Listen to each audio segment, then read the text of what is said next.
Bonjour et bienvenue, bonjour à vous toutes et à vous tous. Nouvelle saison, nouvelle année pour Sguard. Nous accueillons le maire d'Ajaccio, président de la CAPA, Laurent Marcangeli. Bonjour. Bonjour, Bonjour et bonne année Pace Salut à toutes. à toutes, à Ajaccio et dans toute la Corse. On va démarrer cette émission et on va parler bien évidemment de ce qui va se passer au mois de mars. Ce sont les élections municipales à Ajaccio notamment, mais on parlait aussi du reste de la Corse, mais ce qui nous occupe aujourd'hui c'est Ajaccio. Donc candidat au renouvellement de votre mandat. Oui, bon, c'est pas un mystère, hein. J'ai rompu ce faux suspense il y a presque un an, en février 2019. Et oui, je redemanderai la confiance des Ajacciennes et des Ajacciens pour les 15 et les 22 mars prochains. Et nous allons rentrer tranquillement dans les jours qui viennent, dans cette campagne électorale que je veux sereine, parce que c'est un choix important que celui de désigner les membres du conseil municipal et le futur maire, que je veux surtout baser sur les propositions pour l'avenir de cette ville et pour le devenir de ses habitants et aussi de cette agglomération qui est quand même la première de Corse. On, on perdrait beaucoup de temps si on s'éloignait de ces principes. Une campagne électorale, c'est toujours un moment particulier. Est-ce que selon vous, elle a démarré?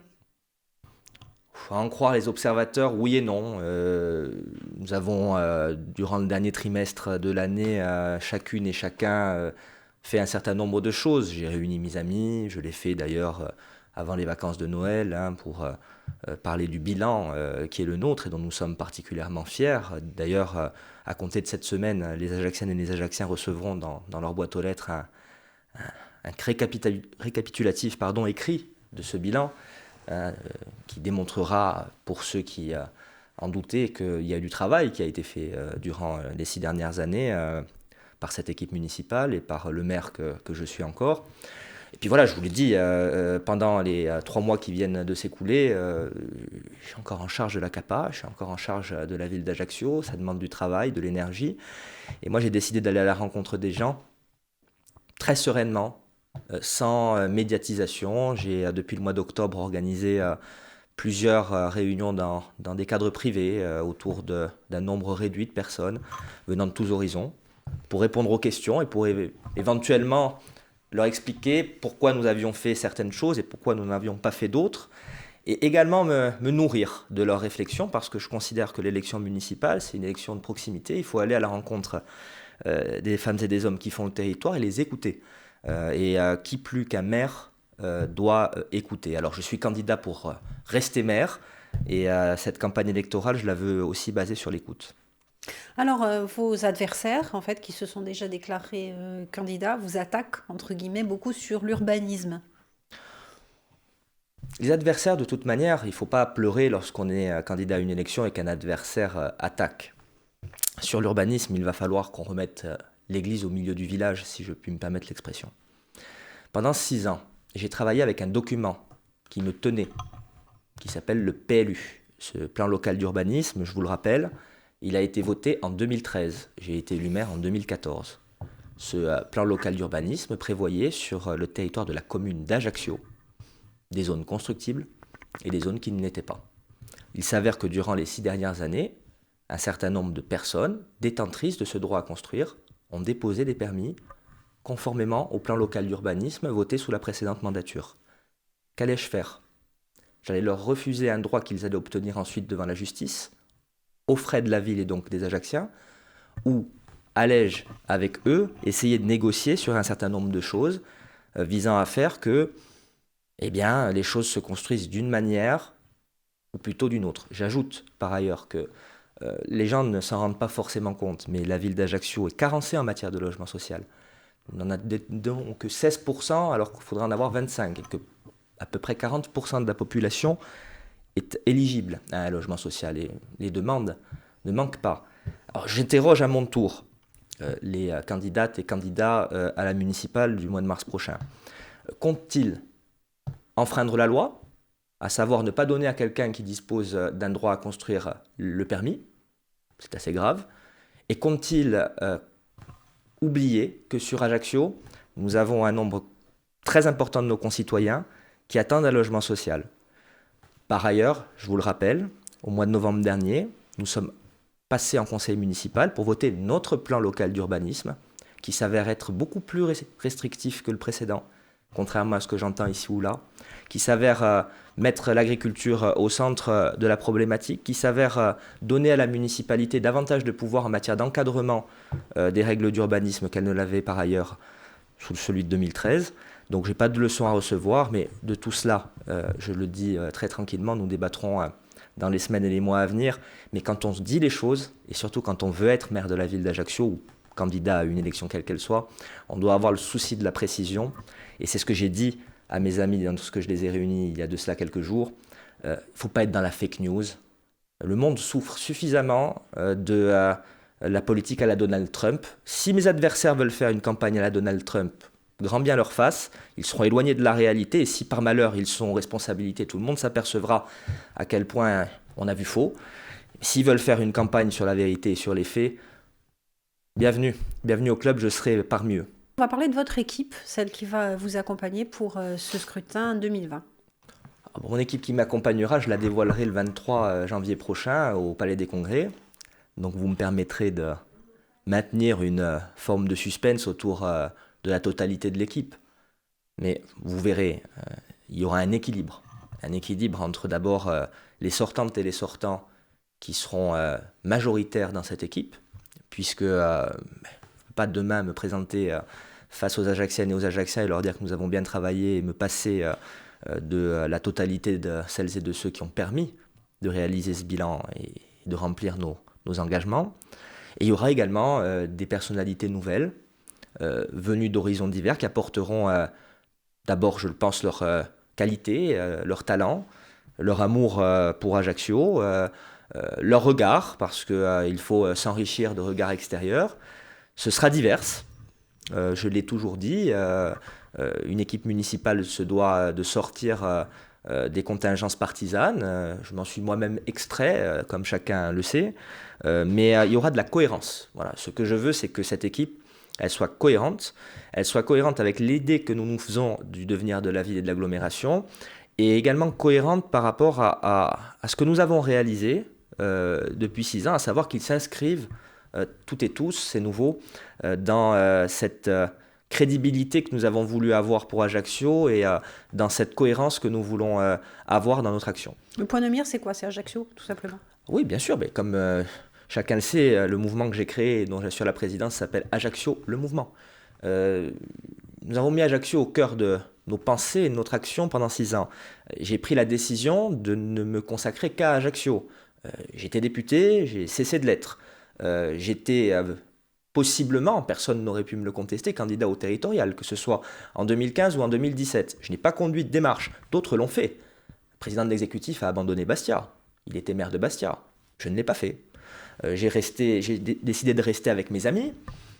J'ai quitté ma famille politique d'origine parce que je considérais que le débat local était davantage aujourd'hui au cœur de mon engagement. Et j'ai créé le mouvement Ajaccio, dont j'assure la présidence, comme je le disais. Et aujourd'hui, voilà, nous sommes candidats pour être aux affaires municipales et intercommunales.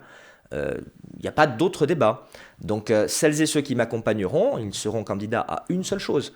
C'est à des postes de conseiller et de conseillère municipale, de conseiller et de conseillère communautaire. Il y a cet épisode en fait qui a été révélé par Marianne, donc sur le précédent scrutin, juge Bastia qui reprendrait le dossier. Qu'est-ce que ça vous inspire comme réflexion? D'abord, il faut être exact. Et là, c'est plus l'avocat que le maire qui va parler. Le dossier n'a pas été clôturé. Il s'avère que depuis 6 ans pratiquement, il y a une enquête, que beaucoup de gens ont été entendus, pas moi, malgré mes demandes publiques, sur ce que certains qualifieraient de fraude à l'élection de 2014, qui, je le rappelle, a été annulée par le tribunal administratif. Je n'ai pas fait appel à l'époque, j'ai démissionné, personne n'a jamais fait ça. Personne, tout le monde fait appel. Je suis retourné devant les électrices et les électeurs et j'ai gagné avec 60% des voix en février 2015. 4000 voix d'écart. L'enquête a suivi son cours. Personne n'a été mis en examen. Personne n'a été mis sous le régime de témoin assisté. Et comme je vous le disais, moi-même n'ai jamais été entendu dans le cadre de la procédure. Ceci étant dit, il y a une partie civile. C'est l'ancien maire d'Ajaccio. En lisant Marianne, on s'aperçoit que la juge d'instruction, en charge du dossier, considérait qu'il n'y avait plus d'éléments nouveaux à apporter et qu'elle envisageait de clôturer le dossier pour un non-lieu à statuer. La partie civile, l'ancien maire, a fait alors 2 demandes d'actes supplémentaires dans le cadre de l'enquête en instruction. La juge d'instruction en charge du dossier les a refusées. Et comme le droit le permet, la partie civile a fait appel de cette décision de refus. C'est monté à la chambre de l'instruction de la cour d'appel de Bastia, et la chambre de l'instruction a donné raison à la partie civile. Il n'y a rien de terrible, il n'y a rien d'énorme, il y a tout justement une affaire qui est un peu longue. Je pense qu'on est passé à un autre stade, mais il y a la justice qui doit faire son œuvre. Alors moi j'attends les choses très sereinement. J'aimerais qu'on ne mélange pas les genres. J'aimerais qu'on parle surtout des projets. Après, si d'aventure demain il devait y avoir des convocations, je me rendrai. Je n'ai rien à cacher, je n'ai rien à me reprocher.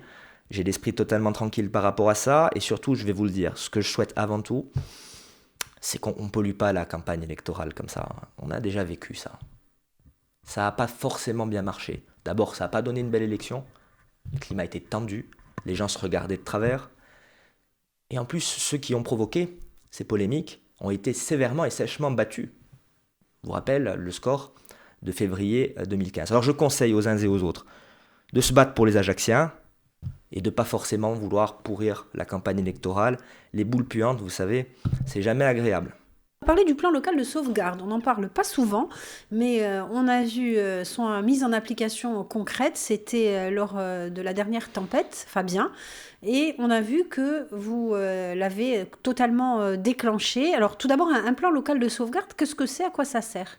Ça sert tout simplement à coordonner les différentes forces de sécurité, de secours et la collectivité tout entière lorsqu'il se produit des sinistres. Il peut porter sur un incendie de forêt, il peut porter sur des risques de submersion liés aux vagues, il peut porter sur des risques technologiques. Nous avons des sites qui représentent des dangers sur la ville d'Ajaccio, la centrale du Vade ou encore bientôt plus, mais les cuves du Loreto. Et il vise à donner au maire la responsabilité de déclencher afin de faire en sorte que l'ensemble des acteurs de la chaîne de décision soient autour de la table et prennent des décisions de manière concertée. Et malheureusement, à l'occasion de ces vacances de Noël, nous avons eu à le déclencher comme nous avions eu à le déclencher lors de la tempête Adriane le 29 octobre 2018. Et ça marche. Ça marche parce que je remarque avec satisfaction que d'abord ça marche techniquement, puisque nous avons pris les décisions de concert à l'occasion de la dernière crise en date pendant les vacances. Mais ça marche aussi parce qu'on n'a pas perdu de femmes ou d'hommes. Alors que ce qui s'est passé est très grave.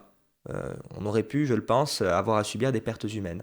Et ça n'a pas été le cas. Alors on a perdu matériellement. Et je veux avoir une pensée pour celles et ceux qui, en Corse, dans la région d'Ajaccio, ont perdu leur maison, ont perdu leur véhicule, ont perdu leur outil de travail parce qu'il y a eu de gros dégâts. Mais je constate que le plus important étant la vie, et notamment la vie humaine, nous n'avons pas eu à subir de pertes humaines. Et peut-être, je dis bien peut-être, que ces plans de sauvegarde communaux sont à l'origine aujourd'hui d'une amélioration de la prise en charge des risques lorsque survient des événements difficilement maîtrisables comme une tempête du style Fabien. Les municipalités ont mis du temps à se doter de ces plans locaux de sauvegarde, mais vous dites aujourd'hui il était vraiment plus que nécessaire de le faire. La ville d'Ajaccio a été la première en Corse à en avoir un complet. Nous l'avons passé en 2015 ou 2016. Nous avons eu à le mettre en route, je vous le dis, à plusieurs reprises, malheureusement. Ça fait partie aujourd'hui, je le pense, des règles élémentaires. Pour une bonne et simple raison, c'est que, il y a un principe de précaution qui doit être de tous les instants.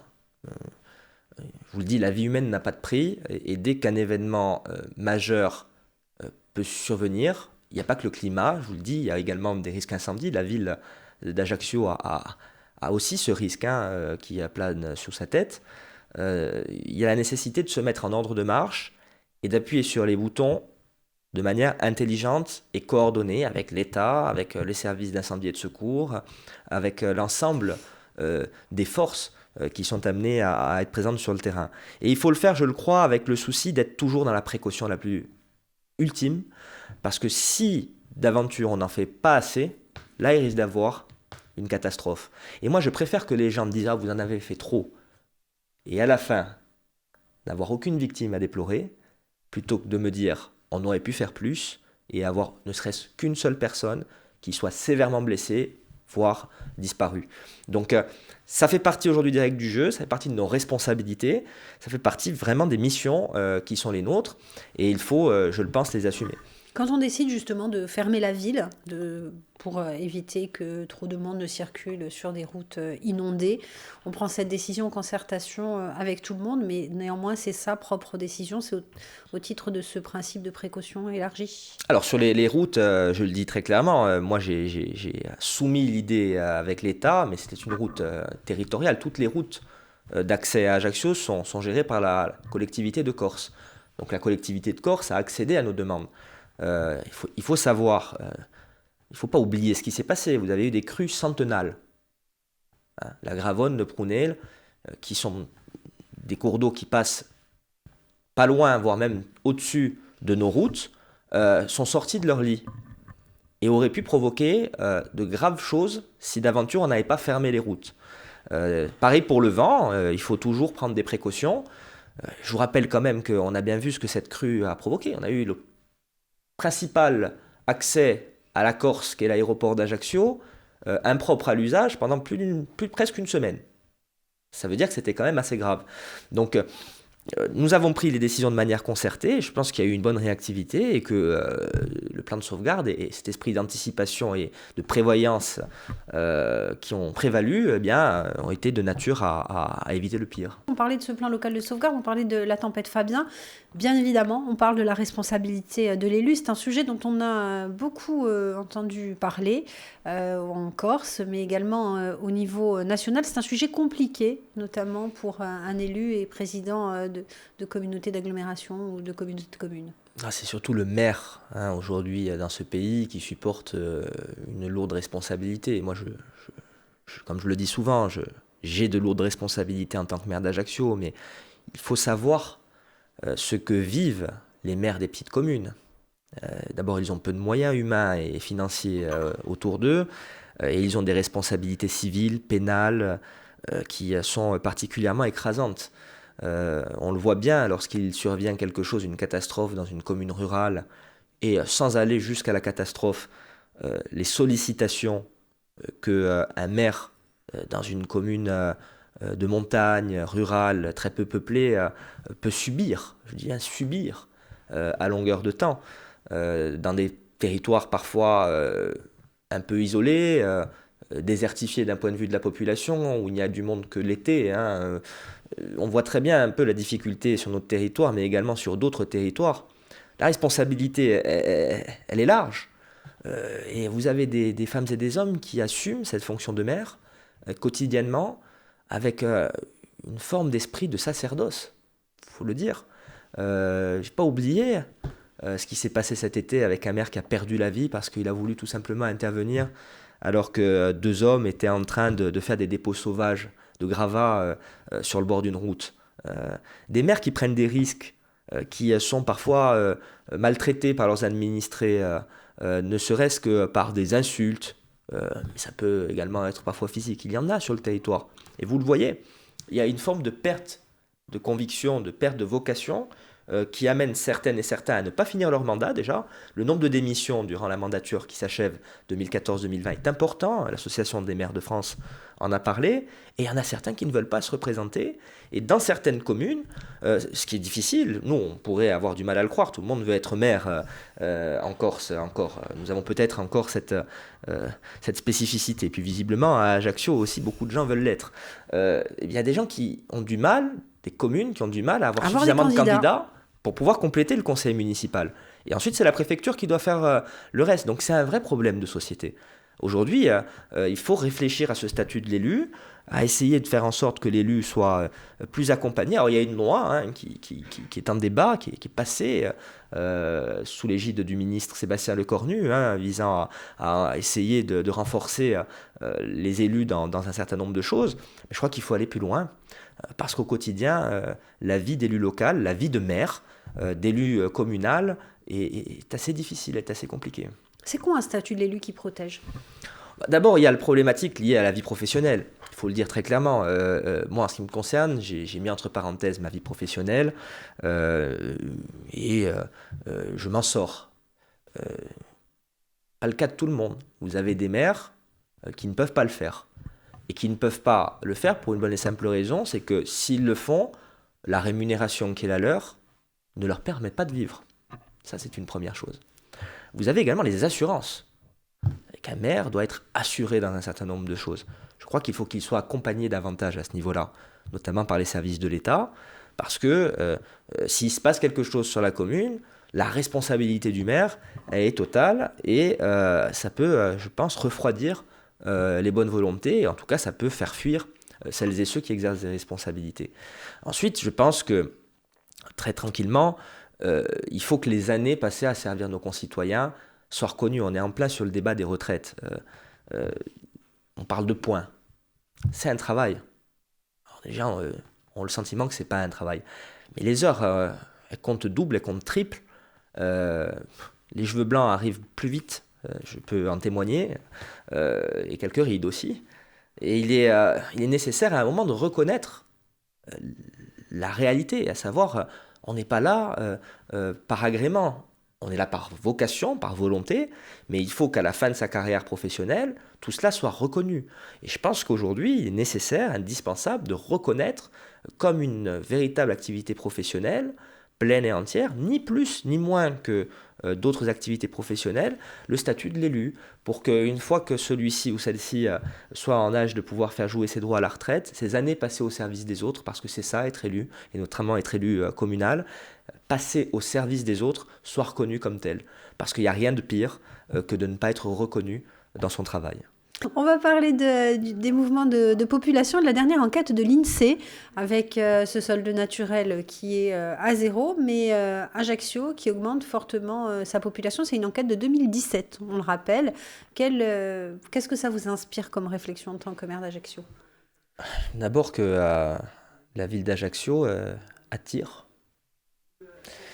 J'aurais bien voulu voir les commentaires de mes compétiteurs aux élections municipales si d'aventure on avait des gens qui avaient fui la ville pendant les dernières années. On aurait dit vous faites fuir les gens. Ça s'est passé, il fut un temps où la ville perdait des habitants. Et je me souviens ce que disait l'opposition alors. Il faut aujourd'hui qu'on regarde ce problème de manière très tranquille et avec un cadre. Moi, ce que je dis depuis le départ, c'est que l'un des débats, si on veut avoir un débat intelligent, notamment à l'occasion des élections municipales, c'est qu'on joue bas les masques et qu'on dise véritablement ce qu'on veut. Est-ce qu'on veut moins d'habitants? Et je pense qu'un certain nombre de candidates et de candidats à l'élection municipale veulent moins d'habitants à Ajaccio. Ils l'expriment de manière un peu sibylline à travers quelques communications. Ils disent on est trop nombreux. Donc ils veulent moins. Comment? Bon, donc il faut faire fuir les gens, et là chacun s'y prendra comme il souhaite le faire. Il faut donc moins de services publics certainement, moins d'équipements, et c'est pas seulement que les permis de construire, hein. C'est-à-dire que les gens qui sont déjà là, il faut les faire partir. Est-ce qu'il faut qu'on soit sur une démographie qui soit totalement stable et neutre? C'est très difficile à obtenir. Est-ce qu'il faut beaucoup plus de gens? Non. Est-ce qu'il faut une croissance qui soit mesurée, encadrée et responsable? C'est ce que je propose. Parce qu'une ville qui n'attire plus est une ville qui se meurt. J'entends certains dire « Ah, le commerce va très mal, comment allons-nous faire ?» etc. Mais le commerce, c'est aussi des habitants. Si ces habitants se font la malle, je vous laisse deviner ce qui va se passer pour le commerce. Parler en début de semaine des permis de construire et de l'urbanisme. Je ne suis pas maire de Sarrola-Carcopine. Je tiens tout de même à le rappeler, on va rentrer en campagne électorale.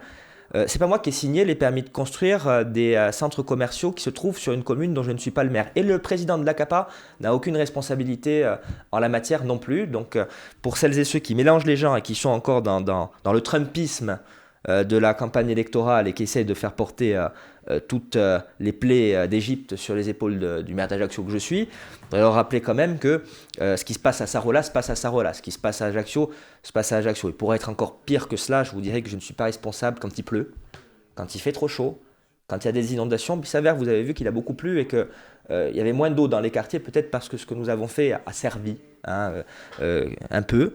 Donc aujourd'hui, je crois que le débat, il faut qu'on l'ait en ces termes-là. Est-ce qu'on est pour une croissance ou est-ce qu'on est pour une décroissance? C'est un débat mondial. On demande une décroissance. La décroissance démographique, ça veut dire qu'on fait fuir les gens. Ça veut dire qu'on met des barrières. Ça veut dire qu'on souhaite tout bloquer.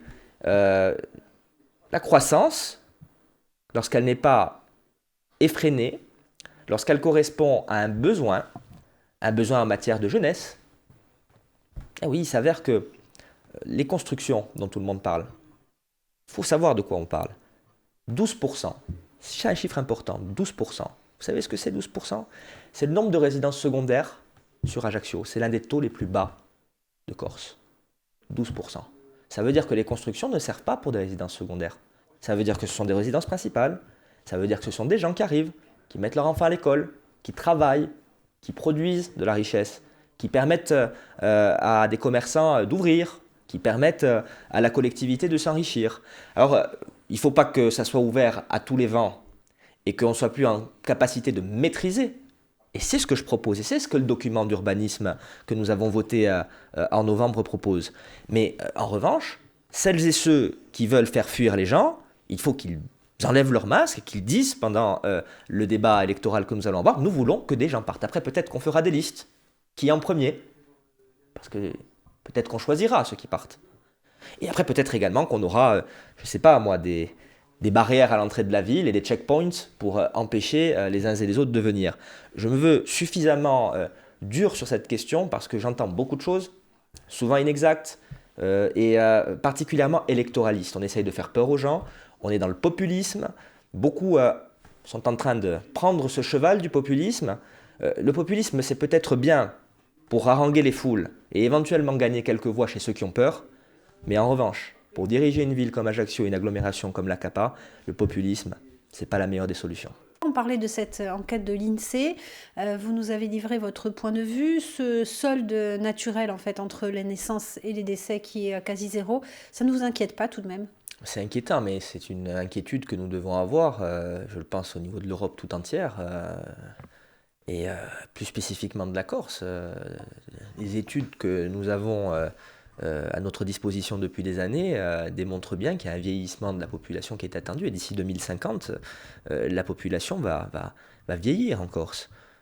C'est la raison pour laquelle il faut que nous soyons, je le pense, décomplexés quant au fait d'être attractifs pour pouvoir faire venir la jeunesse. Mais attractif pour qui? Parce que l'inquiétude, elle est là, en fait.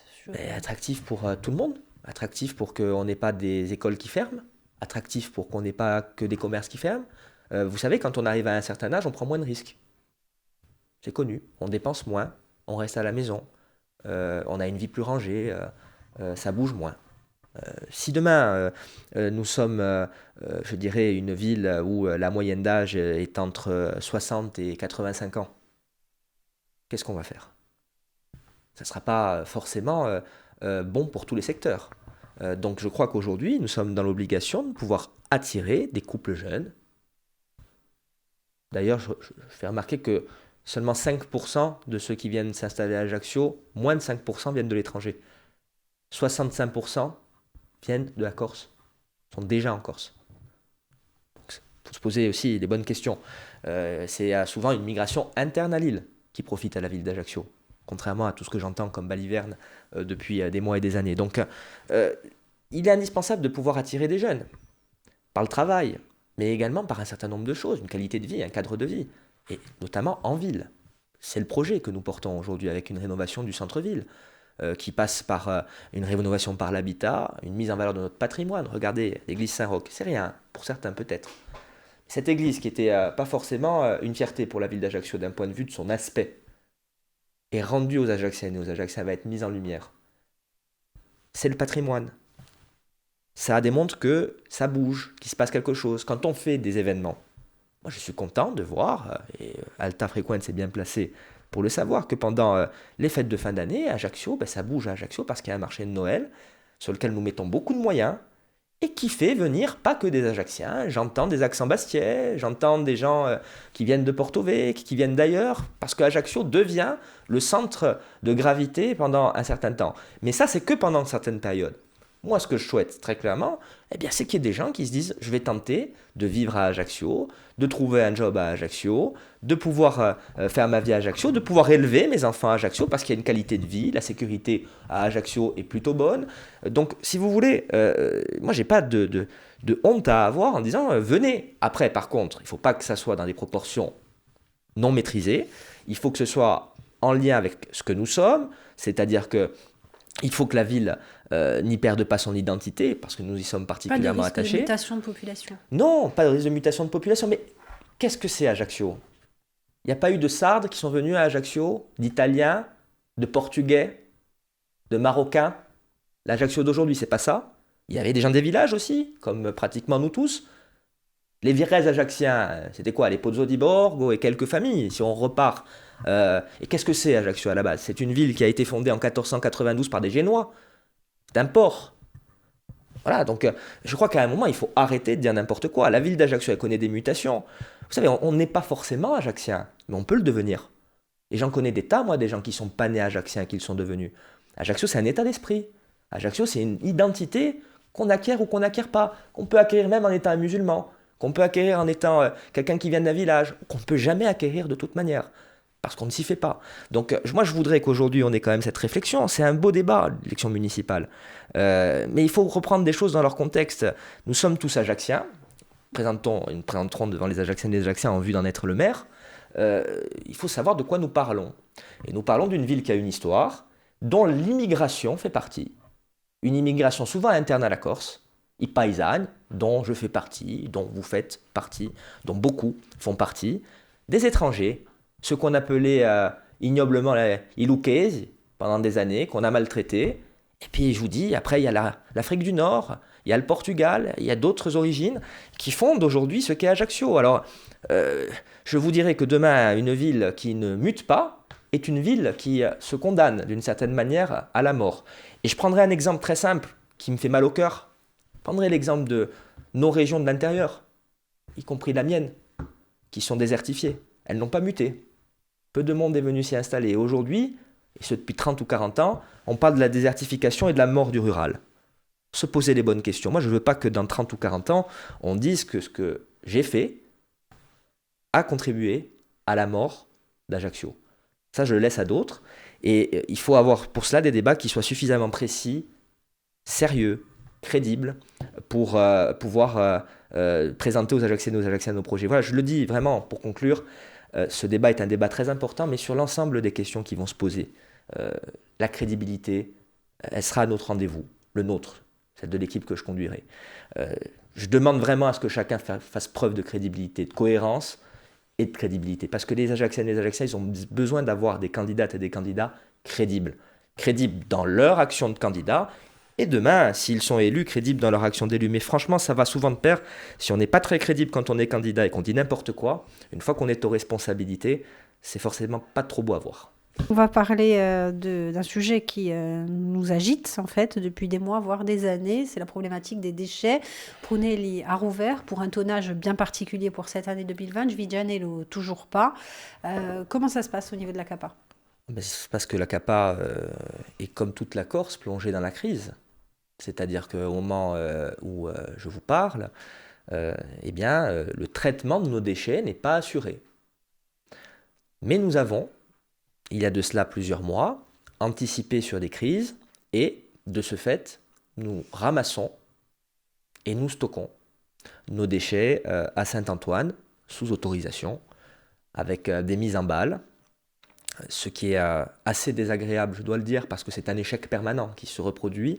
Je veux avoir une pensée pour les agents de la CAPA, de la collecte, et leur directrice et l'ensemble de l'équipe d'encadrement qui ont fait depuis maintenant 2 mois un travail ingrat, mais impeccable, pour permettre aux Ajacciennes et aux Ajacciens de ne pas avoir leur rue jonchée d'ordures, comme cela peut être vu ici ou là en Corse depuis quelques jours et depuis quelques semaines. Et ça, c'est dû à une seule chose, le fait que nous ayons pris nos responsabilités le fait que nous ayons par ailleurs fait en sorte d'être autorisés à le faire, le fait que nous ayons également, je le rappelle, fait preuve de solidarité vis-à-vis d'autres territoires, des territoires qui sont directement limitrophes de la CAPA, nous n'étions pas obligés de le faire, nous le faisons. Donc aujourd'hui, nous avons, bon an, mal an, des ramassages qui se font, mais le traitement n'existe pas. Pourquoi est-ce qu'on en est arrivé là? Parce que personne, au cours des 25 dernières années, n'a réellement pris ses responsabilités sur la question. On a fait déjà la pire des erreurs en faisant le pire des choix. On a décidé de ne traiter que par l'enfouissement. Nous sommes les seuls à agir ainsi. Et beaucoup de spécialistes s'accordent à dire aujourd'hui que l'enfouissement, c'est quand même la plus mauvaise des choses. C'est-à-dire qu'on stocke sous notre terre nos déchets.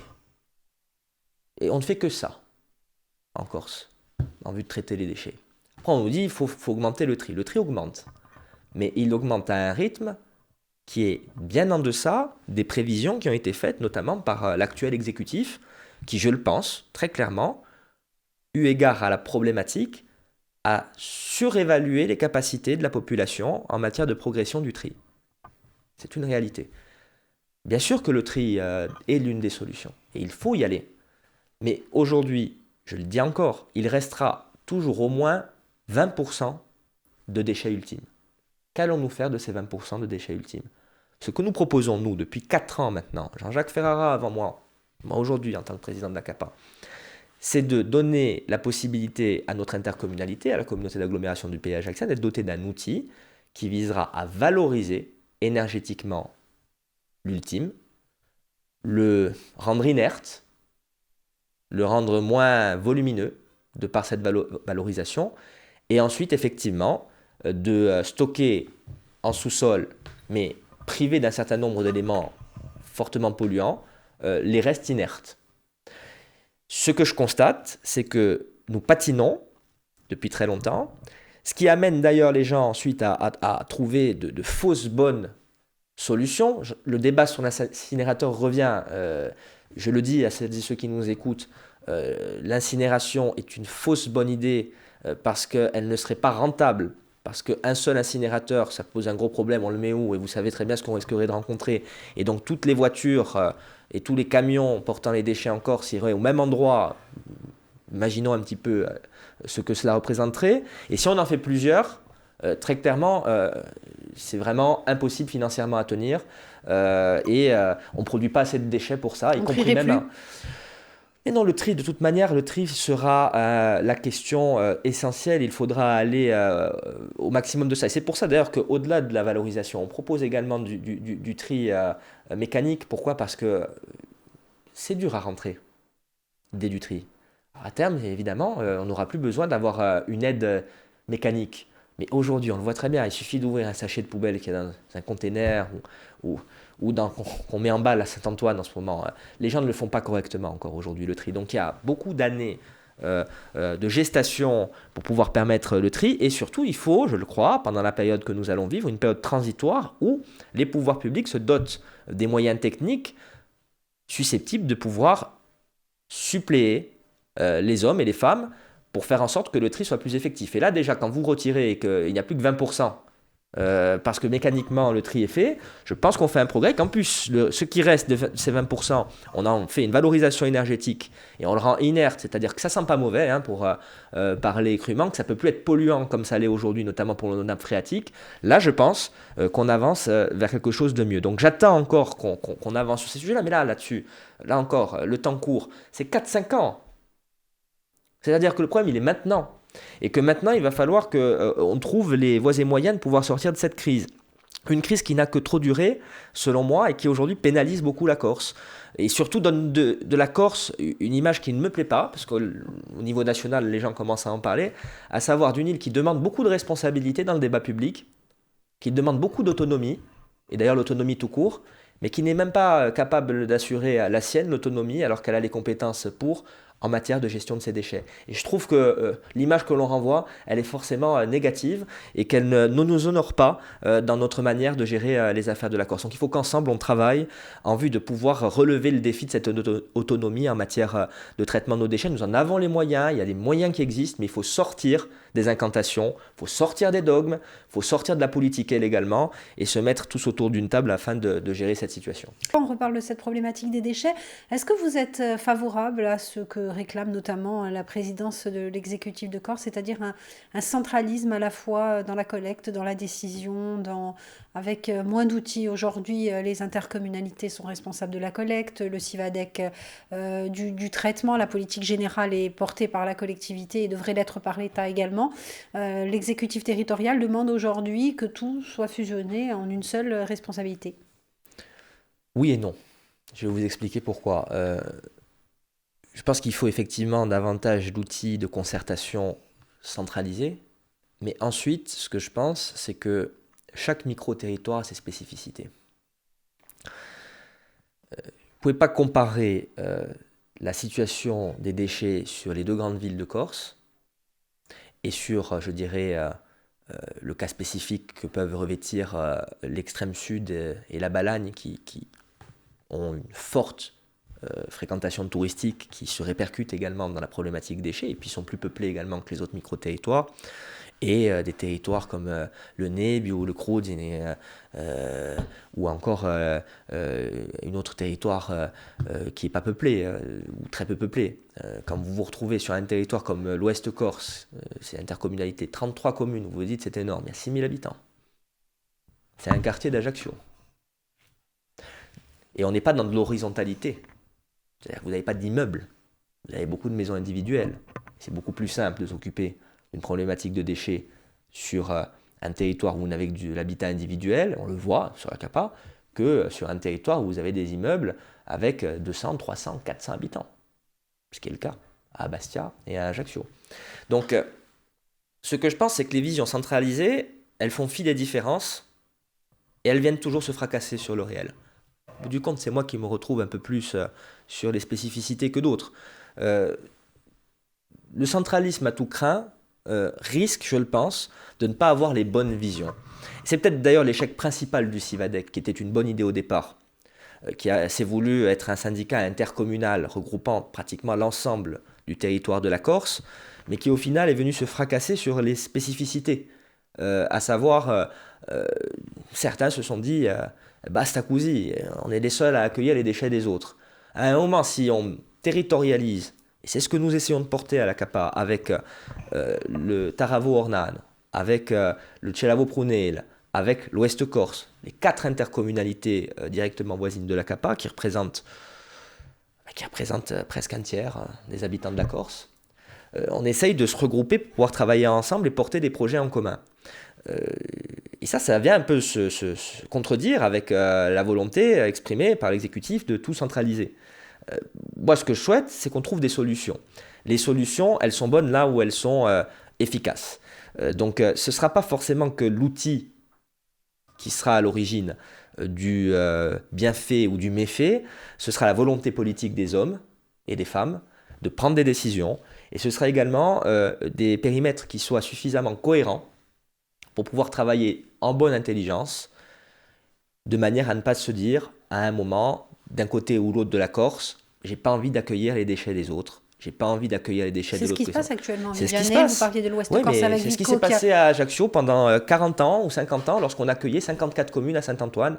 Qui a réglé la facture de la dépollution? C'est la CAPA. Ça a coûté 15 millions d'euros et les autres communes ne sont pas venues. Et vous allez encore creuser à Saint-Antoine aujourd'hui, c'est pollué pendant 500 ans, si ce n'est pas plus.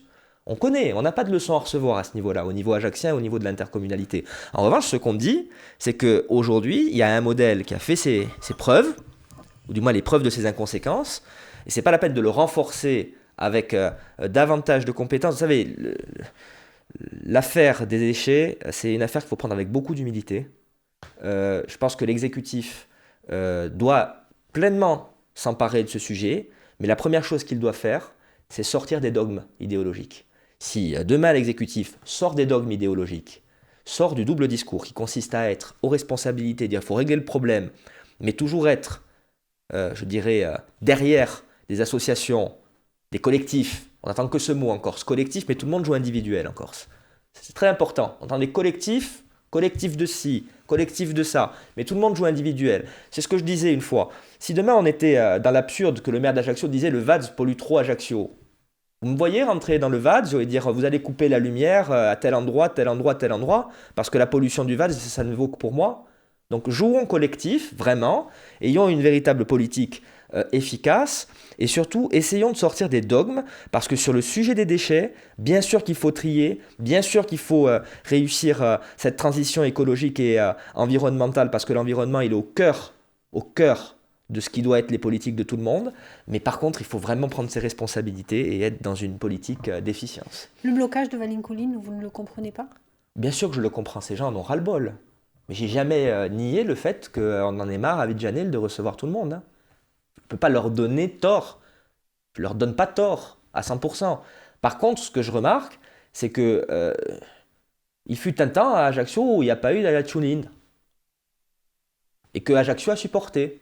Alors, certainement s'en fiche-t-il et il pense Valinque ou 2020 hein, et non pas à Ajaccio, années 80 ou 90. Mais je dis, à un moment, il va falloir qu'on trouve des solutions, il va falloir qu'on joue la carte de l'apaisement. Et ensuite, moi, il ne faut pas non plus se leurrer, les gens qui sont majoritairement membres de ces associations sont des soutiens de l'exécutif, politiquement affichés, parfois même encartés dans les partis qui fondent la majorité territoriale. Il y a un problème quelque part. On ne peut pas être dans la responsabilité du pouvoir et à un moment dans celle des blocages et des collectifs. Je le dis parce que la politique, c'est aussi faire preuve de vérité et surtout faire preuve de responsabilité. On va parler centre-ville, puisque c'est vrai que c'est quelque chose qu'on a beaucoup entendu tout au long de cette semaine. Rénovation du centre-ville, attractivité de ce centre-ville. Qu'est-ce que vous comptez faire ? Mais on compte tout simplement mettre à profit notre projet qu'on a déjà présenté à plusieurs reprises. C'est le projet Ajaccio au cœur de ville, qui comporte un volet basé sur l'aménagement urbain, à savoir déjà des éléments que vous pouvez voir, sur de la rénovation d'existants, sur la livraison de nouveaux endroits, la place camping qui en est la démonstration, sur demain d'autres projets visant à envisager la piétonisation de la vieille ville en concertation avec la population. Ça fera partie des éléments programmatiques que nous soumettrons aux électrices et aux électeurs en vue du vote des 15 et 22 mars prochains. L'aménagement de la citadelle, les problématiques liées au stationnement, avec également des projets que nous allons présenter, je ne dévoile pas tout aujourd'hui, mais qui sont axés autour des problématiques liées à la mobilité interne au centre-ville. Des projets liés à l'habitat, je vous en parlais il y a quelques jours. Il y a un habitat qu'il faut rénover, je le pense, aujourd'hui, dans le centre-ville. D'autres villes s'y sont essayées, parce qu'un habitat rénové, ça veut dire des habitants qui reviennent, et ça veut dire une ville, une centre-ville, qui vit, et donc davantage d'activités commerciales, davantage d'activités économiques. Il faut du service public également, et nous sommes aujourd'hui une ville qui, de ce point de vue-là, se porte bien. Et puis aussi, il faut, et pour conclure, il faut de l'animation.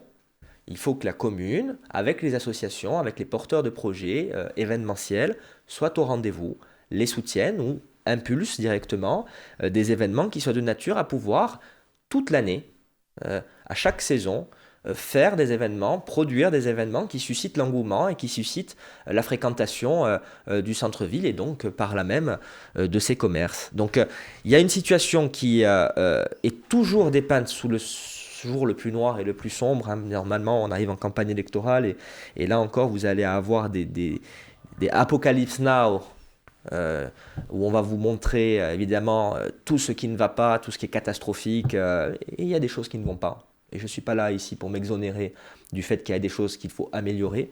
Mais il y a aussi des réalités. Il y a des commerçants qui ouvrent. Les villes mortes, il n'y a plus de commerçants qui ouvrent. Il n'y a plus aucune prise de risque.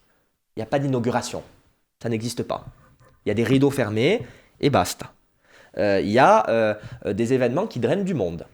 Du monde. Il y a du monde dans les rues. On voit des gens. C'est pas vide de chez vide. Il y a une activité qui est également liée au tourisme et d'aucuns voudraient supprimer le tourisme du vocabulaire ou même du dictionnaire, je rappelle quand même que ce tourisme, qu'on l'aime ou qu'on l'aime pas, il fait partie également de notre produit intérieur brut et qui génère de l'emploi, de la croissance, de l'économie. Alors tout ça, il faut le faire en bonne intelligence.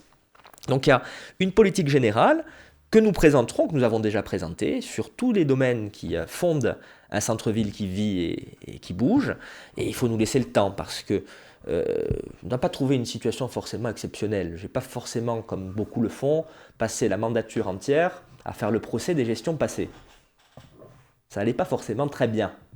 Nous avons mis des fondations et on commence à voir déjà certaines résultantes. Moi je dis qu'il nous faut peut-être plus que 6 ans pour pouvoir réaliser l'ampleur des aménagements et l'ampleur des travaux et des mutations à apporter pour le centre-ville, et notamment pour la ville dans son ensemble, parce que le centre-ville est un élément de la ville, mais est un élément fondamental puisqu'il en est le cœur. On termine cette émission, donc on parlait du centre-ville, vous avez évoqué la mobilité.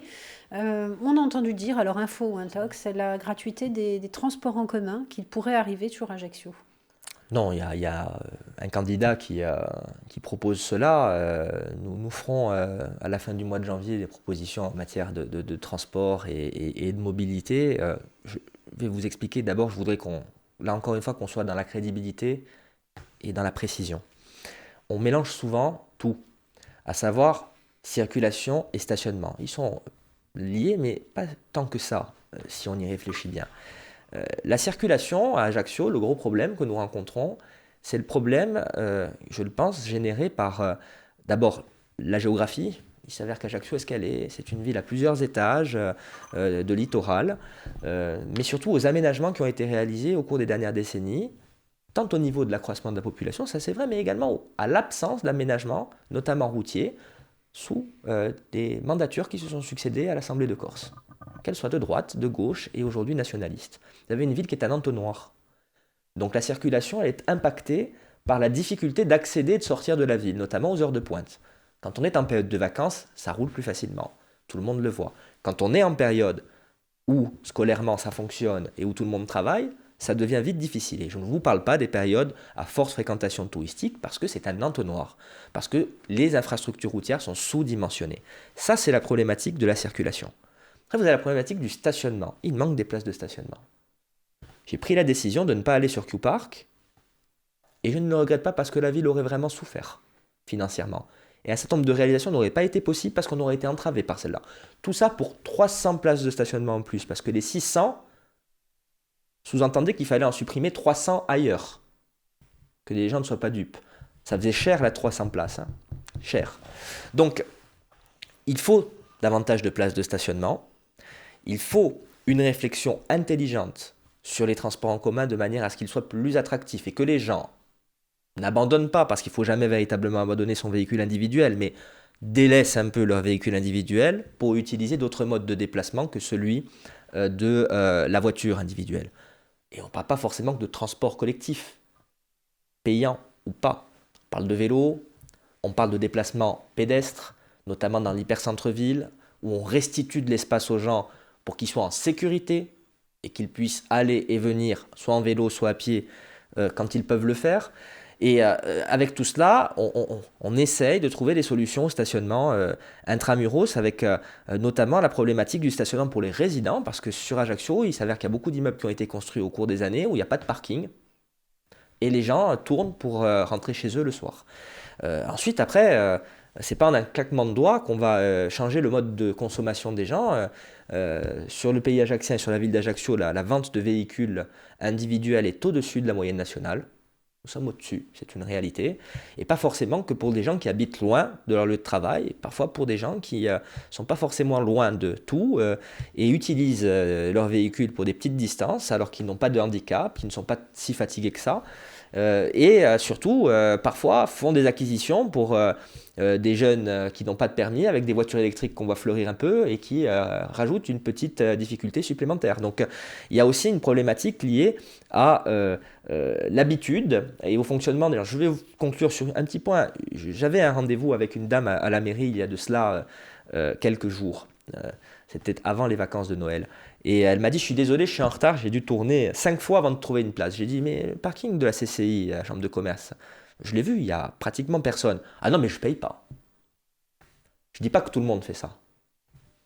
Mais vous voyez bien l'ampleur du problème. Il faut qu'un certain nombre de nos concitoyens se disent qu'aujourd'hui, dans toutes les villes d'Europe, de France, du monde, le stationnement, il est rarement gratuit. Et la gratuité, pour revenir à votre question initiale, n'est pas forcément toujours la meilleure des solutions. Et notamment en matière de transport, parce que je vais vous expliquer, là où ils ont fait la gratuité, le nombre de lignes a disparu de manière importante. C'est-à-dire que vous avez moitié moins, voire 3 fois moins de lignes qu'on a à Ajaccio. C'est-à-dire que si demain on ferait la gratuité à Ajaccio, au lieu d'avoir certaines lignes qui passent dans les quartiers et qui sont, je pense, fort utiles à nos personnes âgées pour aller faire leur commission, ben, ils n'auront plus d'arrêt de bus parce que le bus ne passera plus par chez eux, parce qu'on aura fait la gratuité, ça sera fait à leur détriment. Donc je crois qu'il faut être très intelligent quand on parle de ça. On en parlera pendant la campagne électorale. Je n'avais pas une vision formellement opposée à la gratuité. J'ai essayé de voir de mon côté si ça pouvait fonctionner, mais aujourd'hui, je peux vous dire avec certitude que nous ne proposerons pas cela, nous aurons d'autres propositions en matière de transport en commun et nous serons toujours dans la crédibilité, dans la cohérence par rapport à ce que nous faisons et de ce que nous savons, parce que nous sommes aux responsabilités, on sait ce qui se passe notamment sur ces réseaux de transport en commun. Merci beaucoup Laurent Merci à vous. Merci d'avoir passé cette semaine dans notre Merci de m'avoir invité. On retrouve cette émission en podcast audio et vidéo sur le www.alta-frequenza.com et puis on vous retrouvera au gré de la campagne. À bientôt. Merci, au revoir. Du lundi